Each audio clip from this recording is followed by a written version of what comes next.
Hello aspirants. Recently, UPSC have changed the cadre allocation rules. 2026. 2017 లో there was previous rules. Now 2026 కి new rules తీసుకొచ్చారు. దీన్ని చూసి మీరు భయపడాలా అంటే yes భయపడాలి.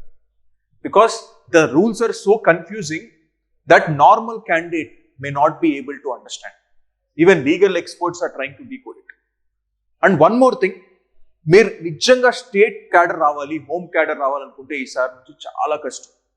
మీరు టాప్ 100లో ఉన్నా సరే రావడం చాలా కష్టం. ఈ రూల్స్ గురించి ఒక చిన్న బ్రీఫ్ వీడియో అనేది చేయడం జరుగుతుంది. ఫస్ట్, ఇప్పుడు ఇంతకు ముందు ఎలా ఉండేది? See how was it previously? Previously, you know, there was 5 zones. There were 5 zones.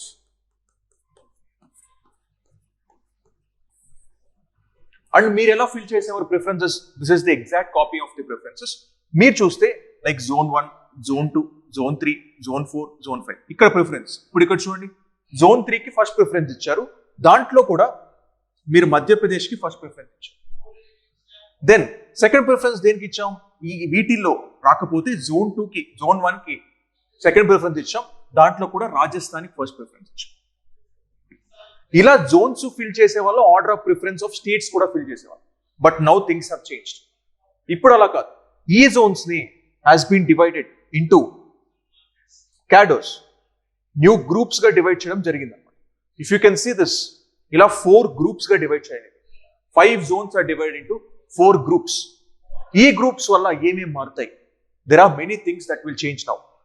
If you can see this properly, like consider మీకు ర్యాంక్ 1 to ర్యాంక్ 100 వచ్చింది అనుకో. సో ర్యాంక్ 100లో ఒక out of the 700 or 800 vacancies 100 IAS vacancies అనేది unreserved కేటగిరీలో ఉన్నాయనుకో. This is not reservation లేకుండా unreserved కేటగిరీలో ఉన్నాయనుకో. అండ్ టాప్ 100 పీపుల్కి అందరూ ఐఏఎస్ ఫస్ట్ ప్రిఫరెన్స్ పెట్టారు. నౌ ఎలా జరుగుతుంది క్యాడర్ అలొకేషన్? ఎలా జరుగుతుంది మీ హోమ్ స్టేట్ లేదా insider or outsider cadre allocation? మీరు చూస్తే ఇప్పుడు ఫర్ ఎగ్జాంపుల్ ఆంధ్రప్రదేశ్లో there was only 1 insider vacancy ఉందనుకో. Only 1 insider vacancy and remaining are outsider vacancies అని. ఇంతకుముందు ఎలా ఉండేది? నీకు ఇన్సైడర్ వేకెన్సీ రాకపోతే ఆంధ్రప్రదేశ్లో if there are 3 outsider vacancies, దాని ద్వారా కూడా you would have got the Andhra Pradesh as your home cadre. But ఇప్పుడు అలా కాదు. ఇప్పుడు చాలా ర్యాండమ్ గా వెళ్ళిపోతుంది. If for example first rank వచ్చిన పర్సన్ కి ఏపీలో ఇన్సైడర్ వేకెన్సీ వచ్చింది. నౌ సెకండ్ ర్యాంక్ వచ్చినా సరే he may not get it. Now rank 3లో తెలంగాణలో ఇన్సైడర్ వేకెన్సీ వచ్చిన he may not get the insider cadre. ఇది first change that has been made.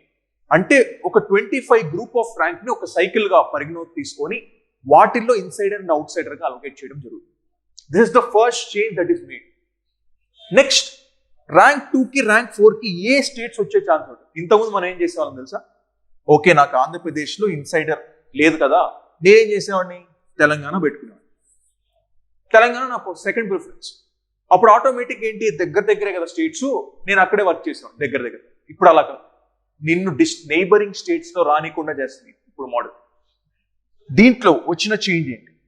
If you can see the rank 2, ఇప్పుడు rank 2కి first group 1లోకి క్యాడర్లోకి వెళ్ళాల్సి వస్తుంది. ఇక్కడ చూస్తే ఫస్ట్ ఇప్పుడు ఆగ్మాట్లో ఇన్సైడర్ వేకెన్సీ ఫిల్ అయిపోయింది, అవుట్ సైడర్ వేకెన్సీ ఉంది. ఫస్ట్ నీకు ర్యాంక్ 2కి ఆగ్మాట్ స్టేట్స్ వస్తుంది. ఒకవేళ ఆంధ్రప్రదేశ్ ర్యాంక్ 4కి వస్తుంది, అస్సాం మేఘాలయ ర్యాంక్ 6కి వస్తుంది.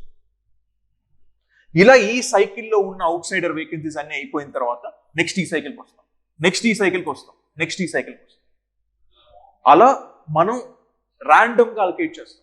ఫర్ ఎగ్జాంపుల్ నువ్వు ఆంధ్రప్రదేశ్ నుంచి అనుకో, నీకు తెలంగాణ లేకపోతే తమిళనాడు వచ్చే ఛాన్స్ ఉండదు, నీకు ఎక్కడో నార్త్ ఈస్టర్న్ స్టేట్ వచ్చే ఛాన్స్ ఉంటుంది. అలా ఈ క్యాడర్ ప్రిఫరెన్స్ వర్కౌట్ అవుతుంది. అండ్ వన్ మోర్ థింగ్, ఇంతకు ముందు Jan 1st మనకు వేకెన్సీస్ అలొకేట్ చేస్తే, Jan 1st కానీ వేకెన్సీస్ వస్తే Jan 31st కల్లా state wide vacancies, state wise insider or outsider vacancies states notify చేయాల్సి వచ్చింది. కానీ ఇప్పుడు దీంట్లో వచ్చిన చేంజ్ ఏంటంటే ఇంతకుముందు నువ్వు చూడగలవు, ఓకే నా స్టేట్ లో ఇన్సైడర్ వేకెన్సీస్ ఇన్ని ఉన్నాయి, అవుట్ సైడర్ వేకెన్సీస్ ఇన్ని ఉన్నాయి కాబట్టి నేను దానికి తగ్గట్టు ప్రిఫరెన్స్ పెట్టగలను. ఇప్పుడు అలా లేదు. నీ స్టేట్ లో నిజంగానే ఇన్సైడర్ వేకెన్సీ ఉన్నాయని నీకు తెలియదు, నీకు ముందుగానే చెప్పరు. ఇప్పుడు రిజల్ట్స్ వచ్చిన తర్వాత నీకు తెలుస్తుంది, ఓకే నీ స్టేట్స్ లో ఇన్ని ఇన్సైడర్స్ వేకెన్సీస్ ఉన్నాయని. నువ్వు ప్రిఫరెన్స్ పెట్టేటప్పుడు తెలియదు. This is the other change that is being made in this new cadre policy.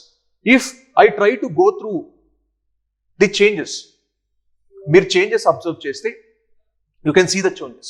Previously it was 5 geographical zones, now it was simply now 4 alphabetical orders. Now you can see based on proximity, for example UP Bihar ఒకటే zone 2 లో ఉండేది, ఇప్పుడు అలా కాదు, alphabetical order గా arrange చేసి, and ఆ groups కూడా ఫర్ ఎగ్జాంపుల్ ఈ రోజు గ్రూప్ 1 లో ఈ స్టేట్స్ ఉంటే నెక్స్ట్ ఇయర్ గ్రూప్ 1 లో వేరే స్టేట్స్ ఉంటాయి, అవి కూడా డివైడ్ అవుతాయి. Now 3 candidates rank zone first then states within the zones. ఇప్పుడు అలా కాదు, candidates list preferences more simply. ఇప్పుడు జస్ట్ ప్రిఫరెన్సెస్ పెడతాను, అది గ్రూప్ 1 ప్రిఫరెన్స్, గ్రూప్ 2 ప్రిఫరెన్స్. ఇంతకుముందు ఏంటి స్టేట్ స్పెసిఫిక్ ప్రిఫరెన్సెస్ కూడా ఇచ్చాం, ఇప్పుడు అలా ఉండదు. Next high rank of an block home state services. ఇప్పుడు నాకు టాప్ 10 ర్యాంక్ వచ్చింది అనుకోండి, హోమ్ స్టేట్ వచ్చేసింది. ఇప్పుడు అలా కాదు, 25 సైకిల్ అనేది ఫాలో అవుతారు. 25 సైకిల్ ఎలా ఉంటుందంటే, if you can see this 25 cycle, 25 candidates ని ఒక సైకిల్ గా పరిగణలోకి తీసుకుంటారు. ఇప్పుడు ఫర్ ఎగ్జాంపుల్ ఆ 25 క్యాండిడేట్స్ లో ఆంధ్రప్రదేశ్ లో ఓన్లీ 1 ఇన్సైడర్ వేకెన్సీ ఉంది, లేదా 2 ఇన్సైడర్ వేకెన్సీస్ ఉంటే, ఫస్ట్ ర్యాంక్ 2 కి ఇన్సైడర్ వేకెన్సీ వచ్చేసింది అనుకో, నెక్స్ట్ ర్యాంక్ 26 కి మాత్రమే ఇన్సైడర్ వేకెన్సీ వస్తుంది, నెక్స్ట్ ఏ 25 సైకిల్ కి రాదు. That's the new 25 cycle that has been brought down by the UPSC. అలా 25 సైకిల్ సిస్టమ్ తీసుకొచ్చు. Next fixed zones. ఇక్కడ యాన్యువల్ రొటేషన్ అంటే జోన్ 1 లో అవే స్టేట్స్ ఉంటాయి, జోన్ 2 లో అదే స్టేట్స్ ఉంటాయి, కానీ ఇప్పుడు అలా కాదు. గ్రూప్ 1 లో ఈ ఇయర్ ఉన్న స్టేట్స్ నెక్స్ట్ ఇయర్ మారిపోవచ్చు. Next subcategory. ఇంతకుముందు ఈడబ్ల్యూఎస్ ని సపరేట్ కేటగిరీగా తీసుకునేవాళ్ళు, కానీ ఇప్పుడు ఈడబ్ల్యూఎస్ ని అన్రిజర్వ్ కేటగిరీలోనే తీస్తారు అనమాట. And requisite from states of and delays. ఇంతకుముందు డిలేస్ ఉండేవి అనమాట, అంటే స్టేట్ ఎప్పుడు పడితే అప్పుడు ఇది నా ఇన్సైడర్, ఇది నా అవుట్ సైడర్ వేకెన్సీ అని చెప్పేది. ఇప్పుడు కట్ ఆఫ్ డేట్ ఉంది, జాన్ 31 లోపు నీ స్టేట్ లో ఎన్ని ఇన్సైడర్ అవుట్ సైడర్ వేకెన్సీస్ ఉన్నాయి యూపీఎస్సీకి ఇవ్వాలి, క్యాండిడేట్ కాదు, క్యాండిడేట్ అసలు తెలియదు ఏమున్నాయి. These are all the changes which has been brought down by the UPSC in 2026. ఇవి రెవల్యూషనరీ చేంజెస్ అంటే ఎస్ అనే చెప్పాలి, కానీ చాలా వరకు మీకు తెలియాల్సిన విషయం ఏంటంటే మీ హోమ్ క్యాడర్ రావడం చాలా కష్టం, అంత ఈజీ కాదు మీకు హోమ్ క్యాడర్ రావడం. కాబట్టి ఇప్పుడు ఒక బ్యాలెన్స్, ఒక నిజంగానే ఇది ఆల్ ఇండియా సర్వీస్ అయింది మీరు చూసుకుంటే. బికాస్ ఇప్పుడు నువ్వు ఇక్కడ వేరే స్టేట్ లో పనిచేస్తావు, వేరే దూరంగా ఉన్న స్టేట్ లో పనిచేస్తావు, నీ నేబరింగ్ స్టేట్స్ లో కాదు. This is actually become an all India service model.